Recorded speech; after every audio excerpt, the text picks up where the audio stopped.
Hey everybody, it's Kelly Sue with Cleopatra Arts, and I wanted to show you, this is going on in our Biggie box. I just didn't take this part of the tiered tray off. It's a tiered tray stand, and I wanted to give everyone a resource for how to make the weathered wood look. I call it weathered or distressed for them, and I thought some of you guys might want to know how to do it also. So just follow along with me. So I have my board here and I have my board here and I painted it gray. Let me just dip it down just a little bit. I painted it gray, and then sometimes, and it's just the way it is with wood, the engineered wood, sometimes there's little fuzzy pieces that stick up. So I have my plain wood, I painted it gray, I only did it once. I have a little fuzzy, so I'm just gonna take a sanding block and just lightly go over it once it's dry. That gets rid of all the little fuzzy pieces. So, because it's okay to be distressed, but fuzzy wood might not be exactly the look we're going for. So if you're joining live, go in and pop in and say hi. Or if you're just watching the replay, let me know. Boom, boom, boom, boom. Okay, here we go. I have to write something in order to see anything. Okay, there we go. So basically I have my round, it's painted gray. My gray is just white with a little bit of black in it. When we send out kits, it's just a little bit different, but that's what I painted here. And it's just because it's a really good base coat. And if it shows through a little bit, it's completely fine because we're going for that look anyway. So then I'm gonna just take a big paintbrush and paint everything white. And I tend to like the Craft Smart white because it is a little, almost a little chalky without being problematic like chalk paint. I think all of you that know and love chalk paint know that it can be very transparent instead of having good coverage. So I'm adding a little water to my paint. And I want to show you there's some distress marks there. So you can get rid of those by just going fully all the way across, or plan on coming back and painting a second time. All the way across. So happy Monday to everybody. It is really going to be like watching paint dry, which is why I painted the gray first. So this is going out to our Biggie Box members. So if you're in our Biggie Box Club, thank you so much. It's one of the many joys we have of creating all the projects.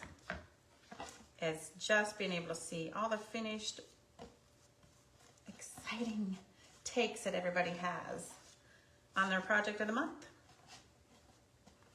And if you're just joining, I'm showing how to get the weathered look I used for my art project. Here it is. Just taking a look again.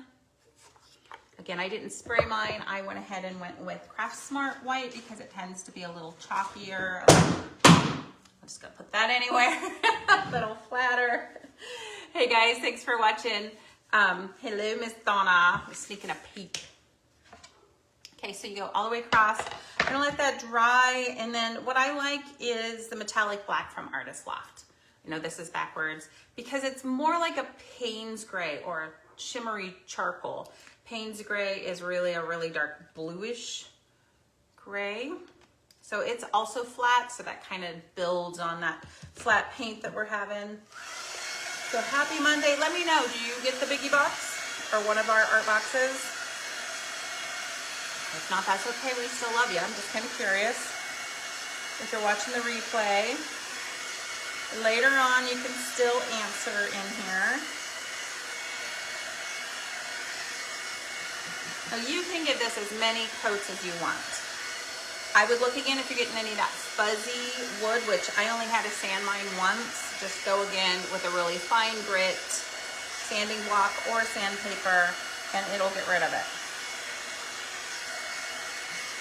Okay.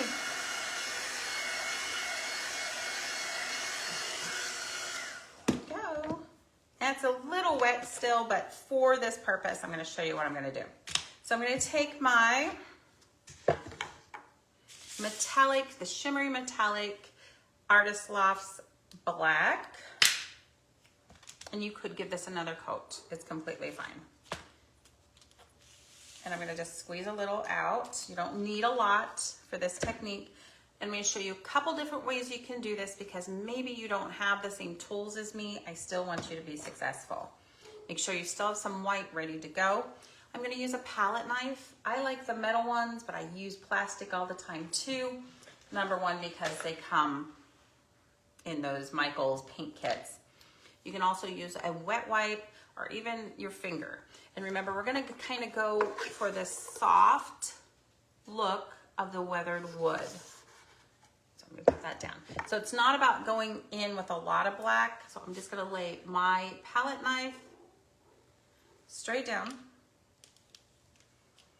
Okay, and that is way too much. Can you guys see that? That's really way too much. So I'm just gonna place it again on the paper bag, and I scraped it. And you kind of see the second scrape. We're kind of getting that look we're gonna want. It's gonna look a little bit different on the smaller boards than it is on a big round. But I'm gonna pretend, so I'm gonna go straight across. Look how simple that is. You can come backwards on the next one. Because I didn't have very much on, it gave you such a nice light look. Now, I'm not gonna go into my paint. I'm gonna go into the paint I bounced off or kicked off. And then coming back. So right here, I didn't start off the board, and so that's why it has that stuttered look. It doesn't mean it's wrong, and it's okay if you do it that way. You can even come through once or twice skinny ways. What do you do if it's too much? Because I tend to, when I first go in there, I tend to put too much out. And one thing you can do is you can always practice on the backside. So let's say I put too much on. And so since this was fresh in my mind, I remembered and I kicked most of it off. But what if I go in there and it's just, okay, even that's beautiful, man. Okay. Okay, here we go. So what if it's just like too much, it's globby. What you can do is you can wipe off your paint palette right away, your palette knife, excuse me, and kind of go in just a little bit. But what I notice is it just kind of smudges. So what you can do is you can let it dry, and mine won't be dry. Clean off your knife, and you can come in with some white, and it just covers it, it softens it. What you don't want to do is keep scraping and mixing. Don't scrape and mix, guys. You can even bring in heavy body acrylic if you wanted to. I'm just trying to soften that up. Because mine's wet, it's doing that. But I'm not gonna say it's not what I want, because it still looks weathered. But I would most likely let it dry. You can do that real quick. Let it dry, come in and do a couple brush strokes over top. So what's happening with my white and my black is, of course, I'm making some areas of gray. So I not only have white, but I also have black, and I also have gray. Okay, here we go. Which is, it's great because not all weathering is just white and black. There we go. If it's too much, you can scrape it off. All right, next. Hey lady, I don't happen to have any of the things you're talking about. Palette knives, hold on. I, of course, did not lift out what I needed. Okay, so another thing you can use is the room key cards that you get. This is not. It is a business card that's glossy. It also works. All I would do is you could keep it wide like this. Let me just show you. I'm going to come in at a corner angle, put some on, take some off. You can kind of see it does the same thing. If it's too much, again, you can just keep going until you're happy. The room key card is great. I love it because you can wipe it off. So anytime you have a gift card that's plastic or an expired credit card, I guess you can cut off the numbers, or a room key card, I never throw them out. I put them in my bag. I take them home, and then I lose them here. I want to show you guys something. I worked on pieces of art that were so big I had to do a really big palette knife. A putty knife is what I would call that.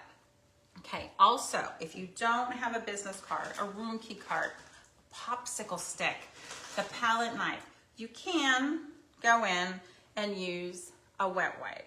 So you're gonna put a little on, take most of it off, and then you're just going to come across. And some of you might like this technique better because it gives you a little bit more control. So that looks a little smeary because my paint was wet. I'm just gonna go over it. Ta-da. And you're just gonna soften it up.